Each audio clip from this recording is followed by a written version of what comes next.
Samajwadi party के राष्ट्रीय अध्यक्ष अखिलेश यादव, पार्टी के पूर्व एमएलसी एवं पूर्व राज्य मंत्री सुभाष चंद्र यादव जन्मोत्सव के अवसर पर आयोजित कार्यक्रम में शिरकत करने पहुंचे, जहां उनका कार्यकर्ताओं ने स्वागत किया। इस अवसर पर करहल में पूरे विधानसभा उपचुनाव को लेकर जनसभा को भी संबोधित किया, जहां अखिलेश यादव ने बीजेपी पर निशाना साधते हुए कहा कि जो लोग परिवारवाद के खिलाफ थे वह आज अचानक रिश्तेवादी कैसे हो गए। जब बीजेपी को लगता है कि वह चुनाव हार जाएंगे तो कोई ना कोई तिकड़म करो, कोई ना कोई ऐसा संदेश दो जिसका समाजवादी पार्टी के लोग जवाब ही देते रहें। मैं दावे के साथ कह रहा हूं कि करहल की जनता न सिर्फ इस चुनाव में बल्कि 2027 के चुनाव में भी ऐसा परिणाम देगी कि बीजेपी की करारी हार होगी। उन्होंने कहा कि तेज प्रताप यादव यहां से चुनाव ऐतिहासिक मतों से जीतने जा रहे हैं। सपा प्रमुख यादव ने कहा कि समाजवादी पार्टी और कांग्रेस की जो रणनीति है उससे बीजेपी पस्त हो जाएगी। हम दोनों पार्टियां मिलकर इंडिया गठबंधन मजबूत करेंगे और 2027 के चुनाव में इनको मिलकर हराने का काम करेंगे। उन्होंने कहा कि विपक्षी गठबंधन महाराष्ट्र में बीजेपी को हराने जा रहा है। मुख्यमंत्री योगी आदित्यनाथ द्वारा काटोगे तो बांटोगे के नारे पर भी अखिलेश यादव ने जवाब दिया। उन्होंने कहा कि ये नारा बीजेपी वालों की लैब में तैयार होता है। अब हम लोगों को जानकारी करनी पड़ेगी कि वह लैब कहां है और जिसमें इस तरह के नारे तैयार होते हैं। ये नारा किस पर सबसे अच्छा लगेगा, इसका भी बीजेपी ने रिसर्च किया है और मुख्यमंत्री से कहलवाया गया है। वहीं बहराइच की घटना को लेकर अखिलेश यादव ने कहा कि बीजेपी के लोग हिंदू मुसलमान करना चाहते थे। भारतीय जनता पार्टी किस स्थिति पर पहुंच गई है, उन्हें अपने ही कार्यकर्ताओं पर एफआईआर लिखनी पड़ी।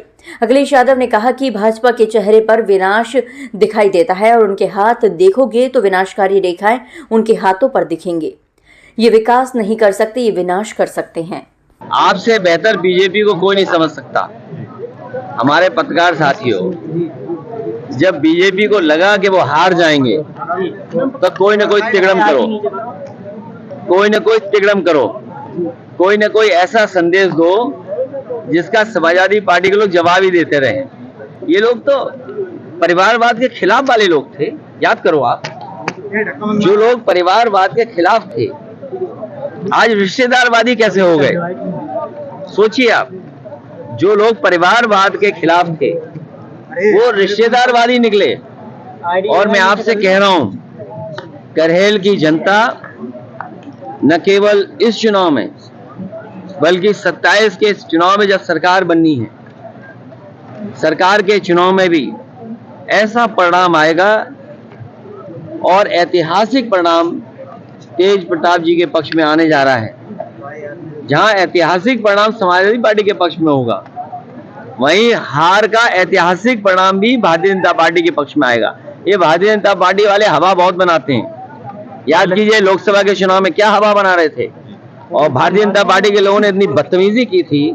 आपको याद होगा कितनी बदतमीजी की थी इन्होंने, कितना गलत संदेश देने का काम इनसे और कोशिश की थी इन्होंने। लेकिन क्या वो कामयाब हो गए थे? नहीं कामयाब हुए थे। और ये सरकार तो वो है जो किसान को खाद नहीं दे पा रही, डीएपी नहीं दे पा रही, महंगे बिजली का बिल दे रहा है। मैं आज भी आपसे कह रहा हूं, इस सरकार के किसी भी जिम्मेदार पदाधिकारी, मंत्री, अधिकारी से पूछो, अगर तुमने बिजली का कारखाना उत्तर प्रदेश में लगाया हो तो बता दिए। जो कुछ बिजली आ रही है, जो कुछ इंफ्रास्ट्रक्चर है, वो उसी समय के देन है। इसी करहल में बताइए, कट पर 100 एकड़ में मंडी बननी थी। यहाँ का लहसुन, यहाँ का धान, यहाँ का गेहूं, यहाँ की सब्जियां, यहाँ के आलू, ये बड़े बाजार में जा सकता था। यही इलाका है जो कन्नौज कानपुर देहात से शुरू होकर के आगरा तक है। वो इलाका है जहाँ सबसे अच्छा आलू होता है, सिरसागंज आलू। ये आपका ब्लॉक है, सबसे अच्छा आलू होता है बरनाल। तो बताइए, आलू के लिए आपने क्या व्यवस्था की? कभी खरीदा आलू आपने? क्या कोल्ड स्टोर वालों को सस्ती बिजली देने का इंतजाम किया क्या आपने? तो जिस सरकार ने कोई व्यवस्था न बनाई हो, उनसे उम्मीद क्या करोगे आप? केशव प्रसाद महोदय पीढ़ी परिवार को फर्जी परिवार बता रहे हैं। देखो, वो खुद फर्जी हैं, आप मत कहलवाइए उनके बारे में।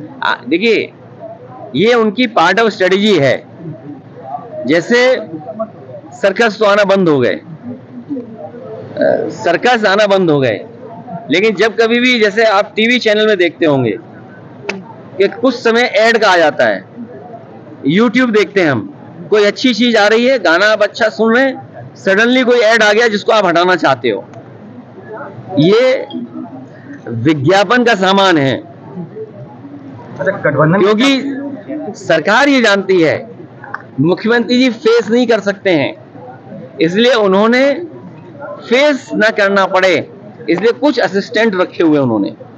वो ये भी ये कहते हैं, फेस तो मुख्यमंत्री को करना चाहिए उनका ना। कहना ये भी है कि गठबंधन जो है फटाई में जा चुका है और जहाज जो है डूबने वाला है गठबंधन का। देखिए, आप बेहतर समझते होंगे, समाजवादी और कांग्रेस की जो रणनीति है उसी से पस्त हो गए। अगर रणनीति हमारी है तो उनके भी नेताओं के जो गठबंधन है उनके नेताओं को टिकट क्यों नहीं मिली? कौन कौन मनाने गया, कौन कौन उन्हें स्वार्थ और लालच दे रहा है? समाजवादी पार्टी और कांग्रेस, हम विपक्ष में हैं, हम किसी को लाभ नहीं दे सकते।